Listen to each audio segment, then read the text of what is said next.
22nd season, his 10th career NCAA tournament appearance. Coach Brooks, welcome back. Oh, it's great to be back. Great to be back. So it's an exciting time of the year, and it's been a long year, but we're excited to be here. So, questions for Coach Brooks? Before I'll go ahead and start. Elizabeth Kitley will not participate in the NCAA tournament this year due to a lower leg injury that she suffered on March the 3rd. And so we're just praying for her and her mental health right now, and she's still a part of what we do, and she's big in what we've done. So heartfelt, just goes out to her because everything that she's done for this program and everything that she will continue to do through her legacy. And so right now, our prayers are just up for her. Yeah, certainly our best to Liz Kitley. We'll open it up to questions. We'll go back row here.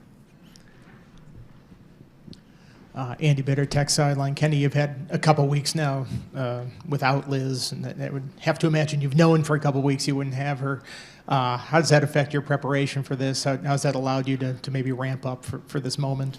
It really hasn't been as easy as you might think. I mean, obviously, emotionally, it's probably been one of the most trying couple weeks of my life for the kids as well, just because of what she means to us. And so we had to try to revamp it and reinvent ourselves heading into the ACC tournament.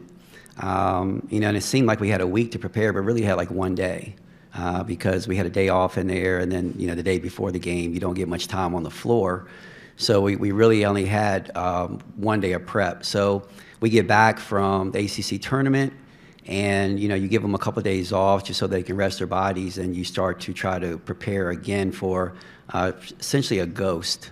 You don't know who your opponent's going to be, and so you're trying to work on yourself, and then you get your matchup, and then your matchup is one of the more unorthodox matchups that you can get because of the way that they play. Marshall presses you on makes, on misses, something that we haven't seen before, and so throughout this week we've been trying to reinvent ourselves again. So it hasn't been as smooth as as the calendar might show, because it looks like we have time to do it, but we've had to just kind of reinvent ourselves twice, all right, during this period to try to get ready for the matchup tomorrow. David Cunningham, Tech Sideline. Kenny, you guys have seen a bunch of different styles in the ACC this year. Does any, I'm sure maybe No. a combination of? No. And what Marshall does, they're very persistent, and they're very committed to the press, and they're committed to the pressure on a make. But the unorthodox part is they're really committed to it on a miss, and they're going to run around.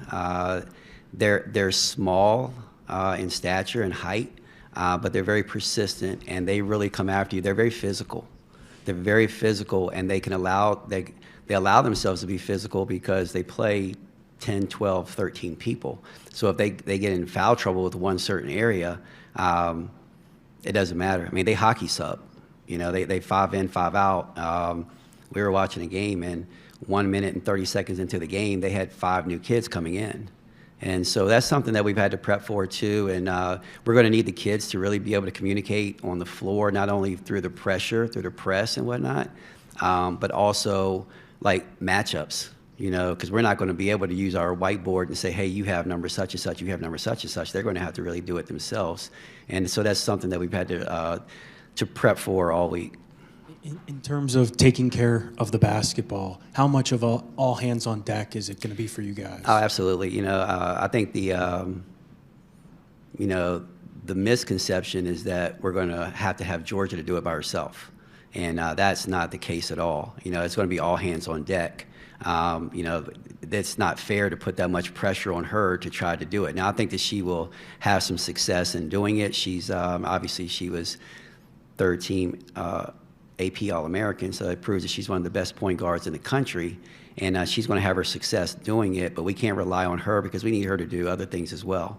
So all week we've been practicing. We've had our practices, and we've actually put some additional players on the floor against us to just make sure we can handle the chaos and keep our poise doing so.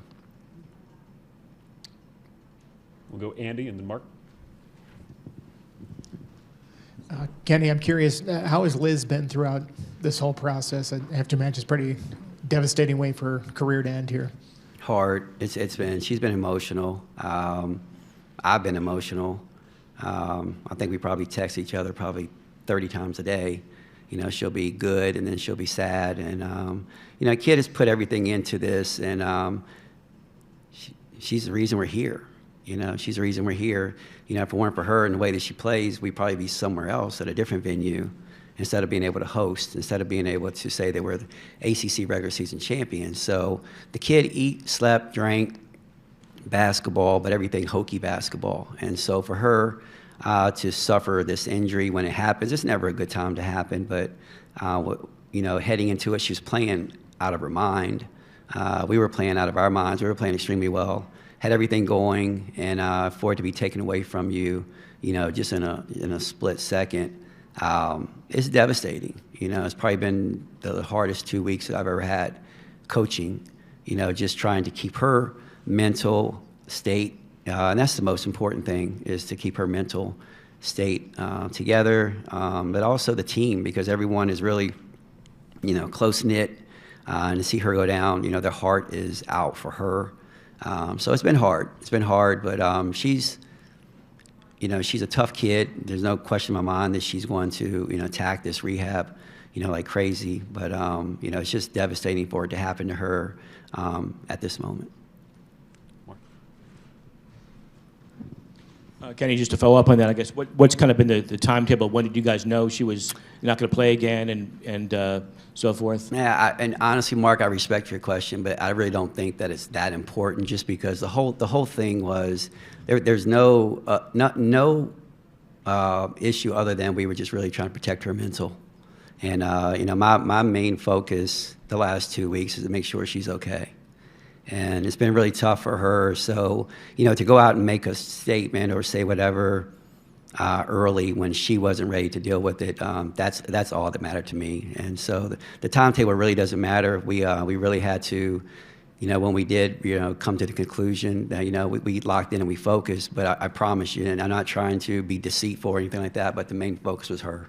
And I didn't, that was the only thing that mattered to me, was make sure we protected her mental, and that's very important, because she's a special kid who, like I said before, put everything into this, and, you know, for it to be taken away from her, that's all I did was went in protective mode and make sure that she was okay.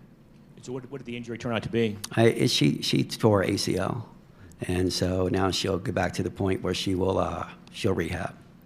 So have you been kind of, I asked about the timetable, because have you basically been operating for some time now, knowing you wouldn't have her, and practicing knowing you wouldn't have her? Or what Yeah, I think I stated it earlier that, you know, we've had a little bit of time from the calendar standpoint to try to reinvent ourselves, but and then with the matchup, you know, that we had to try to reinvent ourselves again differently, because it's very unorthodox. We haven't seen anything like it. And the way that they pressure, and their style, the physicality, I mean, now you look across the country, everybody's playing 7 or 8 people. You know, they go 12 strong, you know, and so that's something that you have to account for, and we really had to try to reinvent ourselves in the last few days. Additional questions for Coach Brooks?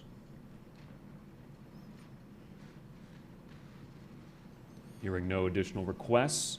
Yeah, Coach, thank you for your time. Oh, Mark again, and David. How important has your leadership group of Georgia and Kayla and, you know, somebody like Olivia, a veteran, been over this last week while you guys are prepping, going into a big tournament? There's still basketball left to play. Yeah. How important has the leadership from them been? Well, I think it also, you throw Liz in there, and without, you know, obviously Liz is devastated, but she didn't want everybody to feel sorry for her. She understands there's more basketball to play. She's doing everything she can right now so that she can be in the building tomorrow. And they've taken cue from that. Obviously, Georgia is a leader for us. Kayla's been a leader for us. Olivia has really stepped up in a leadership role. I thought she played extremely hard in the ACC tournament. for us. And they've worked all year long. We worked to get to this point. And, regardless if we're full strength or not, they want to take advantage of this opportunity to play in front of a sold-out crowd in Castle. We're devastated we don't have, one of our main cogs. And Liz's situation is, against a team like Marshall, you want to be able to counter their strength with your strength. And, you can look at it and you can say, okay, yeah, they're going to get after you, but when you got a 6'6" center to throw the ball inside to an All-American, that's going to take, a lot of their pressure away. But also Liz's presence for us is not just the points, but she's a terrific rebounder. She was the main cog in our defense. We would push people to her, and she would contest, but also be able to rebound. And then she just has so much confidence. But I'm really confident that our kids are ready to step up and play in her absence, and the expectations are exactly the same for us to go out and win, and that's because of the leadership and the confidence that those 4 have displayed. And then Mark. Kenny, when you talked about Liz rehabbing, does that mean she's already had surgery or that she's rehabbing from? Or? Again, Mark, and I respect the hell out of you, and I do, but I love her more. And so everything that I'm doing and saying right now is just so that she can, I want her to heal properly physically and mentally. And so, I probably gave you a little bit too much information, but that's pretty much all I got. Marshall is also one of the better teams in the country in terms of making three-pointers. How do you feel about your team's three-point defense going into this game? Well, we know it's a concern. Marshall is a fantastic basketball team, and the way that they come on the scene in year one under new leadership has been remarkable. They get out and they play a style that not too many people will play. And when I watched, I didn't watch the JMU game live, but when I read the box score, I'm not good at calculus, and I looked at that box score and it looked like calculus to me. Like I don't know how you go and you force 39 turnovers, but you still win in overtime. It takes overtime to win. I don't know how you get 33 offensive rebounds. I don't know how you get 99 shots in a game. And I don't know, I think it was 20 or 30 free throws. That doesn't make sense to me. That's the most unorthodox box score I've ever seen in my life. But that's the way that they play. So you can't sit there and say, hey, they're just defense, and you got to worry about defense. All right. They took 46 3-pointers in that game. So how do you take 46 3-pointers, 20-some free throws, and get 33 offensive rebounds and force 39 turnovers in one game? It just doesn't make sense to me. So we've had to focus on a lot of different things, different parts of the week, but the three-point shooting is something that we're concerned about. I wanted to give you the opportunity to respond. Last night on Twitter, a Kentucky radio host claimed that you were one of the candidates for the Kentucky job and that you had interviewed for the Kentucky job. Have you talked to Kentucky? That's why I'm not on Twitter anymore. I still have my account, but I don't do it. So, like right now, there is a lot of speculation and talking and whatever. Obviously, if you have success, people are interested. But again, my focus is what we're doing right now, how we're doing it. My kids are the most important thing to me.